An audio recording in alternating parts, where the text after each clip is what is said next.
Assalamualaikum warahmatullahi wabarakatuh.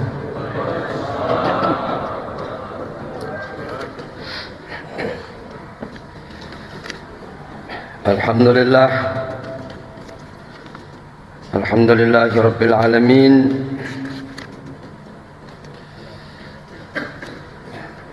Alladzi hadana wa waffaqana ila siratil mustaqim, siratil azizil hakim. Asyhadu an la ilaha illallah wahdahu la syarika lahur rahmanur rahim. Asyhadu anna sayyidana Muhammadan abduhu wa rasuluhul karim. Syahadatan tunjina min adzabin alim wa tudkhilana jannatan na'im. Allahumma salli wa sallim wa barik ala sayyidina Muhammadin dzi khuluqin azim wa ala alihi wa ashabihi wa ummatihi wa zurriyyatihi wa atba'ihi ila yaumil aqim. Ma ba'du. Jemaah semua sekalian yang saya rahmati, diridhoi,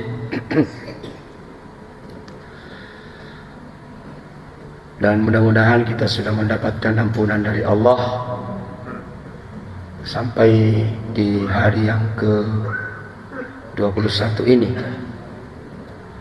Ya. Akan tetapi bukan berarti bahwa kita sudah mendapatkan ampunan baru kita berhenti untuk beristighfar. Karena beristighfar itu bukan cuma karena kita melakukan dosa. Ada orang beristighfar karena dosa besar. Ada orang beristighfar karena dosa kecil. Ada orang beristighfar karena melakukan yang makruh. Ada orang beristighfar karena melakukan banyak syubhat. Ada orang beristighfar karena kelalaian. Ya, salah satunya kalau kita selesai sholat, maka yang kita baca astagfirullah 3 kali. Kata Nabi, Aisyah meriwayatkan bahwa Nabi tidak pernah insiraf meninggalkan tempat duduknya sebelum dia membaca astagfirullah 3 kali. Baru beliau melanjutkan, Allahumma antas salam wa minkas salam wa ilaika ya'udus salam fahyina rabbana bis salam wa adkhilnal jannata darus salam tabarakta rabbana wa ta'alaita ya zal jalali wal ikram. Maknanya adalah sehebat apapun orang ibadah, sehebat apapun orang melaksanakan sholat, maka pasti banyak kekurangan di dalam pelaksanaan ibadah itu. Dan yang salam itu, yang selamat cuma Allah. Ya, kita ini ya tidak ada yang selamat dari kelalaian. Hanya Allah yang sempurna. Nah, itulah makanya kita baca itu. Ya. Jamaah sekalian, cuma sebenarnya judul ya, saya mau sampaikan itu hari, cuma dirubah mungkin panitia, adalah gelisah untuk akhirat. Mungkin orang tidak mencerna apa maksudnya ini, jadi sehingga mungkin dialihkan ke bagaimana mengingat akhirat. Tapi kalau saya ya kasih judul supaya orang penasaran, gelisah untuk akhirat. Ya, gelisah dalam artian yang positif. Terus sekalian, saya pernah ditanya oleh seseorang, kita ini dalam agama ustaz butuhkah orang mursyid? Ya. Mursyid itu artinya guru.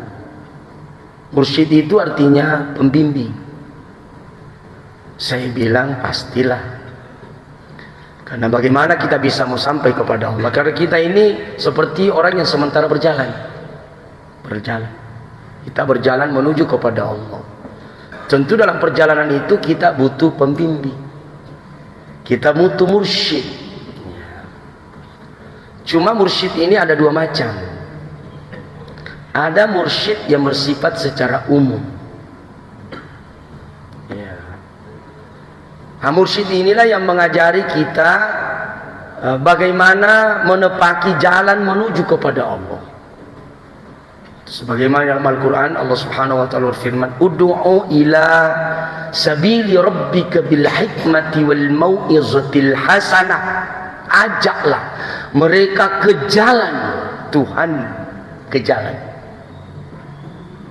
Ya.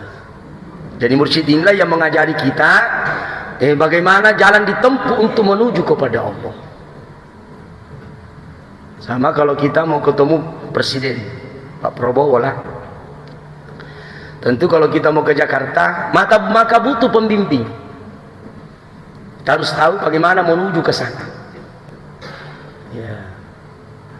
Maka pembimbing inilah mengarahkan kepada kita. Kau beli tiket dulu, baru kau berangkat dari Baruga, keluar ke sana, nah, sampai di situ belok kanan. Ya, sampai di sana lagi, kau belok kanan lagi ke sana. Kalau ada lampu merah berhenti kau nak. Kalau ada lampu kuning hati-hati kau nak. Kalau ada lampu hijau terus kau. Nah, itu pembimbing. Ya. Cuma pembimbing bijaksana semestinya jangan membimbing orang cuma satu jalan. Banyak jalan untuk sampai ke Jakarta. Ya, boleh lewat sini, berangkat dari sini. Kalau sana belok kanan. Boleh juga terus menyeberang baru ke sana. Ya, kau terus ke sana masuk di tol. Jangan memaksakan kehendak, cuma mau lewat perintis. Karena banyak jalan menuju bandara. Ya, banyak saya lihat mursyid seperti ini memaksakan kehendak. Alena dituruti. Kalau kau tidak lewat sini, kau tidak sampai kau di bandara. Oh banyak jalan pak. Itulah mursyid yang bijaksana. Itu yang dimaksud tadi. Ud'u ila rabbika, ud'u ila sabili rabbika bil hikmah, dengan penuh hikmah, wal mau'izatil hasanah, dan nasihat yang baik. Ya. Disampaikan semua lah. Kalau kau mau nurut di sini, lewat sana. Ada bilang ada kaki dekat jauhnya itu tergantung kondisi jalanan pak. Terkadang kita lihat perintis tiba-tiba macet di situ, takkan cima kau di situ. Semestinya kita sampaikan semua. Inilah mursyid secara umum. Siapapun yang datang ini menyampaikan kita di sini, yang menyampaikan kita tentang hukum-hukum tentang Allah, itulah mursyid secara umum. Itulah guru kita semua.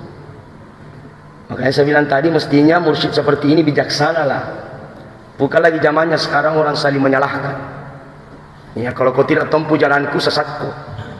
Ya, cuma satu saja yang sampai. Tidak boleh. Ya, yang penting kita bisa sampai ke sana. Ada mursyid secara khusus. Ya, mursyid secara khusus inilah nanti yang mengajak kita. Bukan lagi cuma sekedar untuk mengajar kita tentang jalannya Allah, tapi mursyid ini mengajari kita untuk berkenalan dengan Allah. Jadi kalau sampai bikin di Jakarta pak, ya itu jalannya tadi kita sudah lewati, itu mursyid secara umum. Kalau sampai di istana, ya mursyid inilah secara khusus membimbing kita berkenalan dengan Prabowo. Dalam Al-Quran Allah Subhanahu wa taala berfirman, "Kul hadhihi sabili," katakanlah inilah jalanku, "fad'u ilallah," ajaklah mereka kepada Allah. Bukan lagi jalannya Allah. Ajaklah mereka untuk berkenalan dengan Allah.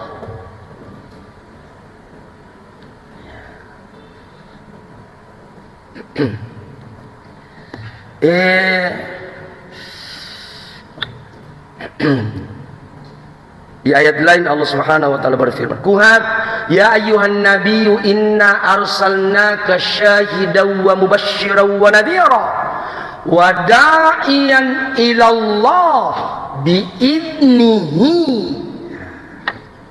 wa sirajan munira." Hai Nabi, kalau pada zaman Rasulullah ya Nabi sebagai pembimbing yang memperkenalkan kita dengan Allah. Karena Nabi sudah tidak ada sekarang, maka tentu dilanjutkan oleh al-ulama warathatul anbiya. Ulama itu, inilah mursyid itu, pengganti daripada Rasulullah Sallallahu Alaihi Wasallam yang diakui, yang tentu mempunyai sanad ruhiyah yang bersambung sampai kepada Rasulullah. Itu ulama yang diakui. Dia mempunyai sanad ruh yang bersambung kepada Rasulullah. Ya. Wada'iyan ilallahi biidnihi, dan ajaklah mereka kepada Allah dengan izinnya. Dengan izin siapa? Dengan izin guru. Jadi, itulah makanya kalau ada ilmu tarekat itu, ya apa istilahnya itu, dia pembimbing. Ya guru inilah yang tahu tentang karakter kita. Ada memang sahabat seperti itu Pak. Pada zaman Nabi ada. Ya, kalau ada, Umar saja pernah datang berkonsultasi. Coba kau anu apa kelemahanku? Ya, ada guru seperti itu Pak. Cuma saya tidak tahu di Makassar yang di mana. Yang tahu tentang sifat-sifat kita bukan lagi cuma sekadar penyakit luar, tapi yang diobati adalah penyakit dalam. Ya. Oh, kau ini suka marah. Amalkan ini nah. 1000 kali satu hari supaya hilang marahmu. Oh, kau ini suka dendam, hilangkan sifat dendam. Amal ada, itu yang maksud biiznihi, dengan izin gurunya membimbing kita. Kenapa? Karena kita semua ini mempunyai sifat-sifat yang jelek dalam diri kita. Nah, untuk mengetahui sifat-sifat kita dan cara merubahnya ada 4.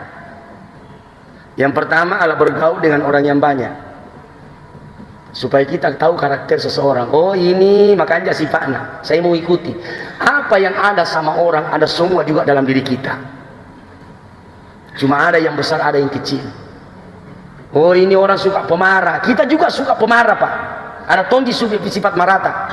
Robah itu karena kita tidak suka. Itu namanya, oh ini orangnya baik, saya mau ikuti karena ini orangnya. Ini bergaul dengan orang yang baik supaya kita tahu karakternya orang, sehingga kita bisa tahu apa yang ada dalam diri kita, sehingga kita bisa merubahnya. Satu. Yang kedua, bergaul dengan orang-orang yang soleh, supaya kita bisa mengikuti kesalehannya. Yang ketiga, mendengarkan perkataan orang yang membenci kita. Kalau kita betul-betul mau merubah, ini terkadang sulit Pak. Karena terkadang kalau kita benci orang, apapun diucapkan itu semua salah. Pada sebenarnya terkadang apa yang disampaikan itu benar. Sampai di rumah baru ditiru-tiru, renai. Sebenarnya itu Nabi bilang tadi itu benar sebenarnya. Cuma karena keras hati kita tidak mau merubah Pak. Kenapa? Karena kita bermusuhan dengan dia. Bahkan kalau bisa tanya, apa aku dia sebenarnya aku tidak suka. Kalau itu sesuai dengan agama, robah. Kalau tidak sesuai, tidak usah didengar. Dan yang keempat, inilah caranya adalah mencari mursyid. Mursyid inilah yang mengajari kita tentang bagaimana merubah sifat-sifat yang ada dalam diri kita, dan tentu dengan berbagai macam amalan. Saya ya pernah berguru kepada suatu anak ulama. Biasa kalau kita di sana bertanya, Pak Kiai, ya istilah santrinya kita, ya berikan kami berkah Pak Kiai. Itu bahasa santrinya kami. Ya tarenga barakah fuang. Ya najari maki. Dan kita sebagai orang santri, kalau kita bertanya, nana sampaikan bagi begitu, jangan terlalu banyak tanya. Sami'na wa ata'na. Ya. Karena kita berkeyakinan ulama seperti itu yang sudah diakui tidak mungkin mengajarkan kita kalau tidak punya dalil. Beda anak-anak sekarang Pak. Kalau pergi bertanya, malah banyak sekali pertanyaannya. Ada juga dalilnya Pak Ustaz Pak Kiai. Hadis keberapa Pak Kiai? Sahih jakai atau dhaif? Dikasih tahu juga tidak ada kerja tonji juga. Bagaimana berkah ilmu? Ya kalau kami diajari kalau datang kepada satu ulama jangan terlalu banyak bertanya. Samina, terima, karena tidak mungkin ajari kalau tidak punya dasar. Dan sampai sekarang itu saya amalkan Pak. Ya jangan diajarkan kepada saya pertama kalau selesai sholat subuh baca kok. Ya salah satunya qul huwallahu ahad 10 kali. Kemudian kau baca laqad ja'akum rasulun min anfusikum azizun 'alaihi ma anittum harisun 'alaikum bil mu'minina raufur rahim 1 kali. Baru kau lanjutkan 9 kali fa in tawallau faqul hasbiyallahu la ilaha illahu alaihi tawakkaltu wa rabbul arsyil azim. Itu di surah At-Taubah ayat terakhir. Ya. Saya juga tidak pernah tanya apa manfaatnya, pokoknya amalkan saja. Apalagi mengajarkan kepada kami, kau baca kerannya rezeki. Baca 9 kali kalau selesai salat subuh, baca 9 kali selesai salat maghrib. Allahu latifum bi'ibadihi yarzuqu man yasha' wa huwal qawiyul aziz. Baru kau baca bismillahirrahmanirrahim 150 kali kalau selesai salat subuh dan 150 kalau selesai salat maghrib. Sampai sekarang saya amalkan, Pak. Itu salah satu kalau kita datang bertanya kepada satu guru. Jamaah sekalian, perjalanan kita menuju kepada Allah itu ada 3 tingkatan. Ada namanya yang baru mau start, namanya iroda. Orangnya namanya murid. Orang yang sementara berjalan itu namanya suluk. Orangnya namanya salik. Dan orang yang sudah sampai kepada Allah namanya usul. Orangnya namanya wasil. Tapi bukan berarti kalau kita sudah sampai ke sana berhenti berjalan. Loh, enggak. Rasulullah selalu meminta orang yang sudah sampai kepada Rasulullah tapi diajarkan oleh Allah selalu ucapkan Rabbi zidni ilman. Ya Allah, tambahkan terus ilmuku ya Allah. Jangan pernah merasa puas. Nah, sedikit lagi Pak, karena sekarang apa amalannya seorang murid? Murid itu amalannya karena baru start, ya pembiasaan saja dulu. Biasakan. Ya. Belum ada sunah-sunahnya kalau orang seperti ini, biar anak seperti di belakang itu istilah sana itu namanya kewajiban. Masih kewajiban. Orang kewajiban itu dipaksa-paksa, Pak. Ya, makanya amalan seperti ini Rasulullah sudah tahu bahwa rata-rata umatku ini berangkat dari orang awam. Orang awam itu rata-rata dipancing baru mau terpancing ibadah. Rata-rata kita orang awam nanti mau beribadah seperti pedagang kalau ada untungnya. Makanya rata-rata orang bertanya, Pak Kiai, Pak Ustaz, kalau saya baca ini apa faedahnya? Kalau saya baca ini apa pahalanya? Begitulah orang awam. Tidak apa-apa. Makanya ikhlas itu 3 tingkatan. Kita beramal semata-mata karena Allah, tapi kita menginginkan kebahagiaan hidup di dunia. Tidak apa-apa. Kenapa sholat duha? Mau rezeki. Kenapa baca surah Al-Waqiah? Supaya dilapangkan rezeki. Ya tidak apa-apa, karena memang disebutkan dalam hadis. Dipancing-pancing dulu.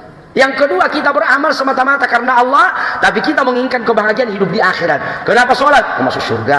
Kenapa sholat? Takut masuk neraka. Begitu memang. Dan sampai sekarang salah satu yang pertama memotivasi saya sehingga saya rajin sholat, Pak. Saya ini rajin sholat bukan karena imanku terlalu sombong, makan imanku. Apa aku paling kebiasaanku dari kecil. Yang memotivasi pertama saya rajin sholat, Pak. Ada buku kecil namanya Surga dan Neraka yang ada gambar-gambarnya. Berangkat dari situ. Oh, kalau kita sholat dipadu-padu kepala atas sampai pecah, kemudian diutuh kembali, pecahkanlah. Itulah yang memotivasi saya pertama untuk melaksanakan sholat. Kita ibadah untuk mencari kebahagiaan hidup di akhirat. Rabbana atina fid dunya hasanah wa fil akhirati hasanah wa qina adzab. Tidak apa-apa, karena memang begitu orang awam. Tapi kalau sudah sampai, makanya ya pertama itu kewajiban. Kalau sudah sampai di situ menjadi kebutuhan. Apa itu kebutuhan? Kalau sudah masuk waktu sholat, belum pi sholat, pasti gelisah. Itu yang saya maksud tadi. Kita gelisah untuk akhirat. Dari mana kegelisahan itu? Dari kebiasaan. Pak Haji. Ya. Kenapa gelisah? Sudah terbiasa. Kenapa gelisah? Syukurlah Bapak sekalian kalau kita sudah gelisah untuk akhirat. Betapa banyak orang di luar sana masuk waktu ibadah, masuk waktu sholat tidak ada perasaan gelisahnya. Kenapa? Karena tidak biasa, Pak. Makanya biasa tingkatkan. Kalau sudah sampai nanti disalik, ya tingkatkan lagi. Kalau sudah masuk waktu sholat fardu pasti gelisah, Pak. Nah sekarang kalau sudah masuk waktu sholat tahajud, belum pagi sholat tahajud, gelisah tidak? Kalau tidak gelisah berarti betul belum biasa bagi sholat tahajud. Kalau orang yang sudah terbiasa sholat tahajud, kalau sudah masuk waktu sholat, nanti pada sembahyang tahajud pasti ada perasaan ke dia. Kenapa? Karena sudah menyatu dengan dirinya. Makanya orang seperti ini sudah hilang yang namanya amalan-amalan zahir. Dia tidak butuh lagi dengan amalan zahir. Nah kira lagi itu kalau salah tarekat kalau begitu. Dia tidak benar itu yang ada di YouTube mengatakan bahwa apa itu tarekat? Katanya kalau sudah sampai ini kepada Allah tidak perlu ibadah, tidak perlu sholat. Siapa kasih tahu kau begitu? Pak, tarekat salah ya tuh. Tidak begitu yang diajar. Yang diajarkan kepada kami, kalau sudah kau sampai kepada wasit, kau tidak butuh lagi kepada janji-janji yang ada dalam hadis. Tidak butuh lagi. Kita sudah menyatu dengan ibadah. Kita sudah kecanduan dengan ibadah. Itu yang dimaksud dengan kenikmatan. Selama ini kan kita tidak apa-apa kan? Maka saya tidak bisa juga pandang enteng. Wah, dia ibadah kan ada janjinya. Tidak apa-apa karena kita berangkat dari situ dulu. Tidak mungkin kita sampai ke atas. Tapi kalau sudah kecanduan maka ibadah, Pak, peduli dengan rezeki. Saya sholat duha bukan lagi karena rezeki. Saya sholat duha memang karena sudah kecanduan dengan sholat duha. Peduli dengan rezeki. Karena kalau kita ibadah karena rezeki dan tidak ada rezeki kita hari itu berhenti ke sholat duha, itu kelemahannya. Jadi tingkatkan kebutuhan. Kalau sudah menjadi kebutuhan, kalau sudah masuk 10 terakhir bulan suci Ramadan, gelisah kalau kita tidak itikaf. Kalau tidak gelisah berarti tidak biasa pakai itikaf. Orang yang sudah sampai 10 terakhir, ya sebenarnya hilang itu janji-janji itu Lailatul Qadar khairum min alfi syahr. Kita itikaf betul-betul karena kita betul-betul kecanduan dengan ibadah itu, kecanduan kenikmatan yang berkomunikasi dengan Allah Subhanahu wa taala. Makanya doa secara awam itu kita berdoa meminta kepada Allah. Tapi kalau orang yang sudah betul-betul dekat dengan Allah, doa itu bukan lagi permintaan tapi hanya alat komunikasi untuk berkomunikasi dengan Allah.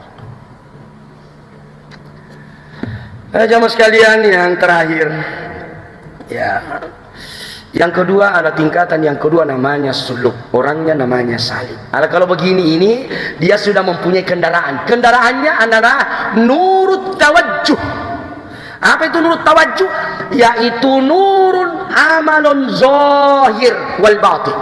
Dia sudah mempunyai amalan zahir dan batin. Jadi ada ketentuannya, Pak. Jadi dia tu nak cocok makan dah. Kata pasti waktu tomat tahajud, angkat tu pasti waktu tomat sikiri. Oh enggak, itu sudah dirutinkan, sudah diistiqomahkan itu, Pak.